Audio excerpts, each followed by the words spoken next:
ข่าวเฮือมินซึกมันปล่อยหมักเสิร์นเวียงจอกแม่แทงมีคนดูตายมาเจ็บจอมเมื่อในวันที่27เดือนจุนปี2025เดือน8เมื่อ3คำปีได้1 ปาก 10 เก้านี้เขาย้ำเตียงขึ้นจำ1 โมงนั้นซึกมันยึดเมืองเอาเฮือมิน7ไฟตาปล่อยหมักอันมีน้ำหนัก2 ปาก 50 ป่องเสิร์ตีปอก7เวียงจอกแม่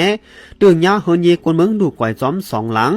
และมีคนดูตายจอม1ก่อมาเจ็บ2ก่อในเยากวนเมืองเวียงจอกแม้ก่อน1 ลัดในว่าหมอกเขาย้ำเตียงขึ้น12 โมง 46 มานิดในคาออ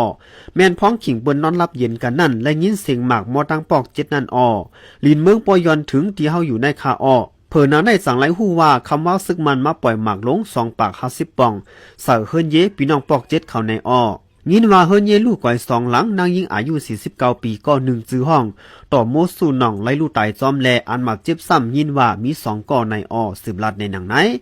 เมื่อป่นมาวันที่24เดือนจุนปี2025ย้ำโหคำหมอก17 โมงนั่นก็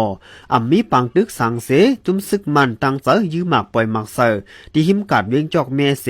มีคนลูกตายจอมแทง4 ก่อมาเจ็บ14 ก่อป้าเจ็มลูกอ่อนตึงไรหาเลือนก่อ1 วาหนังไหนและหูจอมข้อมูลข่าวไต้แล้วออกเนมีหนังในคาออเหมาสูงตังเสียงค่ะ